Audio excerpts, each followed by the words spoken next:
Hello bachcho, let's see the question, and the question says that if sine A is equal to 1 by 2 and cos B is equal to root 3 by 2, where pi by 2 less than A less than pi and 0 less than B less than pi by 2, we need to find the value of tan A minus B. तो हम लोग क्या करेंगे, यहाँ पे सबसे पहले हमारा की कॉन्सेप्ट लिख लेंगे जो यूज करने वाले हैं. नाउ हमारा जो फर्स्ट की कॉन्सेप्ट है वो है, हमारे पास 4 क्वाड्रेंट्स होता है, quadrant 1, quadrant 2, quadrant 3 and quadrant 4. जब एंगल 0 से पाई बाई 2 के बीच में लाई करे तो वो क्वाड्रेंट 1 में लाई करता है. जब एंगल पाई बाई 2 से पाई के बीच में लाई करे तो वो क्वाड्रेंट 2 में लाई करता है. जब एंगल पाई से 3 पाई बाई 2 के बीच में लाई करे तो वो क्वाड्रेंट 3 में लाई करता है. एंड जब एंगल 3 पाई बाई 2 से 2 पाई के बीच में लाई करे तो वो क्वाड्रेंट 4 में लाई करता है. Also, quadrant 1 में all trigonometric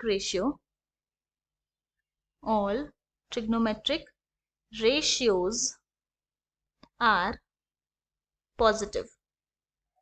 Quadrant 2 में सिर्फ sin and cosec he positive होता है, रेस्ट जितना भी ट्रिग्नोमेट्रिक रेशियो होगा वो नेगेटिव होगा. क्वाड्रेंट 3 में सिर्फ tan and cot he positive होता है, रेस्ट जितना भी ट्रिग्नोमेट्रिक रेशियो होगा वो नेगेटिव होगा. एंड क्वाड्रेंट 4 में सिर्फ cos and sec he positive होता है, रेस्ट जितना भी होगा ट्रिग्नोमेट्रिक रेशियो वो नेगेटिव होगा. हमारा जो सेकेंड की कॉन्सेप्ट है जो हम लोग यहाँ यूज करेंगे वो होगा tan theta is equal to होता है sin theta by cos theta. Now आप क्या करते हैं, अब ये दो की कॉन्सेप्ट का हेल्प से हम अपने क्वेश्चन को सॉल्व करेंगे. तो यहाँ पे हमें गिवन है sin A is equal to 1 by 2 and cos B is equal to root 3 by 2. Also हमें ये भी बोला गया है कि एंगल A जो है वो पाई बाई 2 से पाई के बीच में लाई कर रहा है. इसका मतलब कि एंगल A जो है वो सेकेंड क्वाड्रेंट में लाई कर रहा है. तो A lies in second quadrant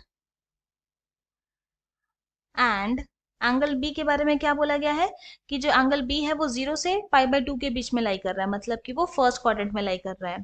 तो B lies in first quadrant. Now अब क्या करते हैं, अब हम लोग यहाँ पे फाइंड करेंगे cos A का value. Now this is equal to, क्या बोला है, एंगल A के बारे में बात हो रहा है एंड एंगल A जो है वो सेकेंड क्वाड्रेंट में लाई कर रहा है. एंड सेकेंड क्वाड्रेंट में फर्स्ट की कॉन्सेप्ट के हेल्प से सिर्फ साइन एंड कोसेक ही पॉजिटिव होता है, रेस्ट जितना भी ट्रिग्नोमेट्रिक रेशियो होगा वो नेगेटिव होगा. तो यहाँ पर हम लोग लिख सकते हैं cos A क्या होगा, नेगेटिव होगा, इसलिए minus then square root of 1 minus sine square A. Now this is equal to, फिर हो जाएगा minus square root of 1 minus sine A है 1 बाई 2 तो साइन स्क्वायर A हो जाएगा 1 by 4. This is equal to minus square root of 4 minus 1 by 4. तो this is equal to क्या आ गया, माइनस रूट 3 बाई 2 लिख सकते हैं. सिमिलरली हम लोग क्या करेंगे, साइन बी का वैल्यू फाइंड आउट करेंगे. तो this is equal to sine B, मतलब एंगल बी के बारे में बात हो रहा है एंड एंगल बी जो है वो फर्स्ट क्वाड्रेंट में लाई कर रहा है. फर्स्ट की कॉन्सेप्ट के हेल्प से फर्स्ट क्वाड्रेंट में जितना भी ट्रिग्नोमेट्रिक रेशियो होता है पॉजिटिव होता है, तो यहाँ पर साइन बी भी पॉजिटिव होगा. तो इसीलिए यहाँ पे positive then square root of 1 minus cos square B लिख सकते हैं.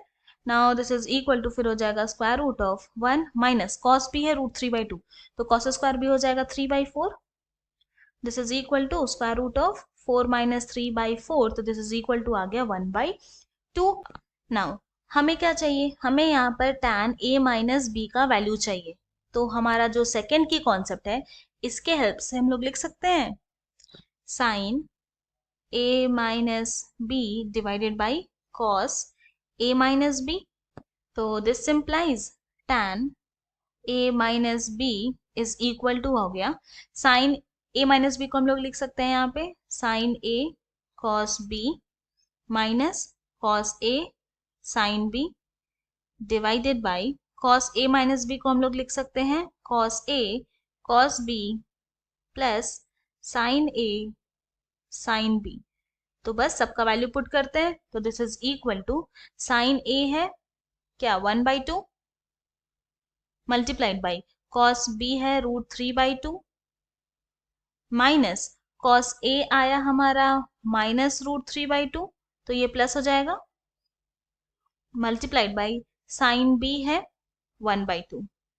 Then divided by cos A है -√3/2 मल्टीप्लाइड बाई कॉस बी है √3/2 देन प्लस साइन ए है 1/2 मल्टीप्लाइड बाई साइन बी है 1/2। सिंप्लीफाई करते हैं तो दिस इज इक्वल टू यहाँ पर आ जाएगा √3/4 प्लस √3/4 डिवाइडेड बाई -3/4 प्लस 1/4। तो दिस इज इक्वल टू हो जाएगा यहाँ पे 2√3/4 होल डिवाइडेड बाई -2/4। नाउ ये 4 कैंसिल हो जाएगा, 2 भी कैंसिल हो जाएगा, तो हमारे पास क्या बचा, ये हो जाएगा -√3। तो tan a माइनस बी का वैल्यू आ गया -√3, यही हमें चाहिए था। तो हेंस हम लोग बोल सकते हैं कि tan a minus B is equal to आ गया -√3। ये हमारा फाइनल सोल्यूशन है। I hope you have understood it well. Thank you and best of luck.